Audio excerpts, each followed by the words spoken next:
नमस्कार, बहुत स्वागत है आपका न्यूज़ 18 के डिजिटल प्लेटफॉर्म पर। थलपति विजय की टीवीके ने तमिलनाडु चुनाव में पहली बार द्रविड़ दलों के अलावा सबसे बड़ी पार्टी बनकर इतिहास रच दिया है।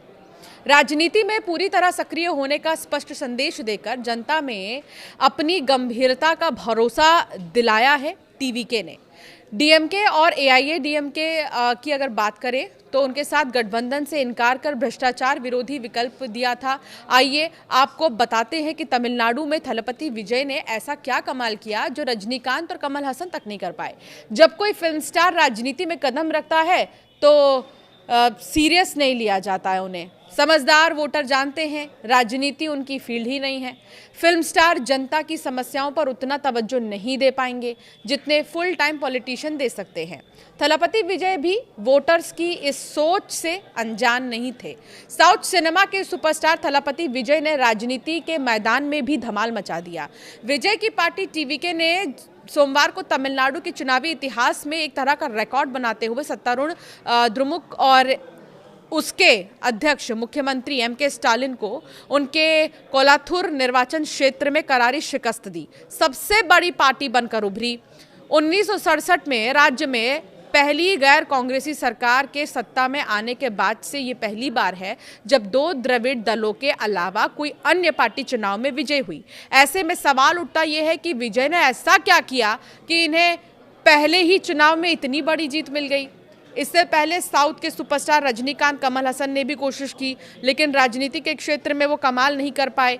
थलपति विजय ने जो कर दिखाया। जब थलपति विजय ने तमिलनाडु विधानसभा चुनाव में उतरने का ऐलान किया था तो कई लोगों ने इसे राज्य में फिल्मी सितारों द्वारा अपने फैंस के दम पर राजनीति में पैठ बनाने की कोशिश के रूप में देखा।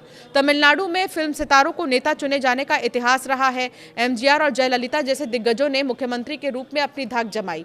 हालांकि रजनीकांत और कमल हसन जैसे फिल्म सितारे अपने फैंस का प्यार राजनीतिक आधार में बदलने में असफल रहे हैं। जयललिता ने भी अपनी एक अलग पहचान बनाई थी लेकिन उनकी पहले से ही एक पार्टी एआईएडीएमके थी। फिर विजय ने कमल हसन और रजनीकांत जैसे सुपरस्टारों से अलग क्या किया है जिनके फैंस उनसे कई अधिक हैं।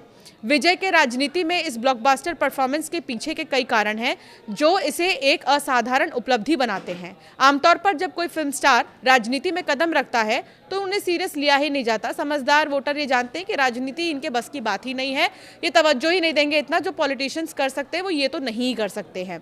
राजनीति में एंट्री लेने से पहले उन्होंने क्लियर मैसेज दिया कि वो अभिनय से संन्यास लेकर पूरी तरह से राजनीति में सक्रिय हो रहे हैं। यानी पहले तो उन्होंने ये जनता को भरोसा दिलाया कि अब उनका ध्यान फिल्मों पर नहीं रहेगा। पूरी तरीके से वो एक पॉलिटिशियन बन चुके हैं। 27 फिल्में और 30 साल का करियर दांव पर लगाने का फैसला बहुत बड़ा था। इससे जनता में ये मैसेज गया कि विजय राजनीति में टाइम पास के लिए तो नहीं आ रहे हैं। ऐसे में तमिलनाडु की जनता को विजय में एक थलापति नजर आया, यानी एक लीडर नजर आया। रजनीकांत ने जब राजनीति में एंट्री ली थी तो स्पष्टता गायब थी। उन्होंने नहीं बताया कि वो फिल्म और राजनीति में से किसको ज़्यादा तवज्जो देंगे। एक दशक की राजनीति में आने की अटकलें लगाने के बाद रजनीकांत ने राजनीति में कदम रखा और चुनाव लड़े। बिना ही गायब हो गए, चुनाव नहीं लड़े वो।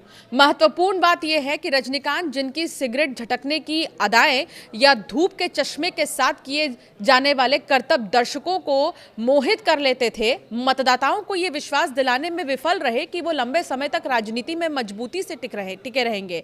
ऐसे में वोटर्स ने भी रजनीकांत को गंभीरता से लिया ही नहीं। कमल हसन की बात करें तो कमल हसन हालांकि रजनीकांत से एक कदम आगे बढ़े। राजनीति की फील्ड में उन्होंने गंभीरता दिखाई और उनकी पार्टी मक्कल निधि मय्यम ने 2019 के लोकसभा चुनाव और 2021 के तमिलनाडु विधानसभा चुनाव लड़े लेकिन यहां पर एमएनएम एक भी सीट जीतने में सफल नहीं रही। पार्टी का वोट शेयर काफी हद तक शहरी केंद्रों तक ही सीमित था। 2026 तक हसन की जो एमएनएम का प्रभाव है वो कम हो गया और अभिनेता अब डीएमके के समर्थन में राज्यसभा सांसद हैं। विजय का टीवीके को द्रविड़ पार्टियों से अलग दिखाने का प्रयास एक मास्टर स्ट्रोक साबित हुआ। शुरुआत में ही टीवीके ने डीएमके और एआईएडीएमके दोनों के साथ गठबंधन से साफ इनकार किया। उन्होंने साफ कर दिया था कि वो अलग ही चलेंगे। इससे विजय को भ्रष्टाचार विरोधी मजबूत रुख के साथ एक स्वच्छ विकल्प के रूप में खुद को पेश करने में मदद मिली है। इससे न केवल शहरी और युवा मतदाताओं के बीच टीवीके को वैचारिक स्पष्टता मिली, बल्कि विजय को पार्टी की पारंपरिक ढांचे से भी बचने का मौका मिला है। इससे टीवीके की जनता के बीच में एक अलग पहचान बनकर उभरी और इसका फायदा उन्हें मिल गया। इसीलिए कहा जा रहा है कि जहां रजनीकांत नहीं चल पाए, जहां कमल हसन नहीं चल पाए, वहां विजय चल गए हैं, क्योंकि उन्होंने सीरियसली लिया राजनीति को और ये जनता के बीच में उन्होंने रखा कि वो कितना ज़्यादा इंटरेस्टेड है राजनीति के लिए। युवा वर्ग भी उनके साथ में नजर आया है, तो ये उनके प्लस पॉइंट्स हैं और इसीलिए उनकी बातों को गिनाया जा रहा है।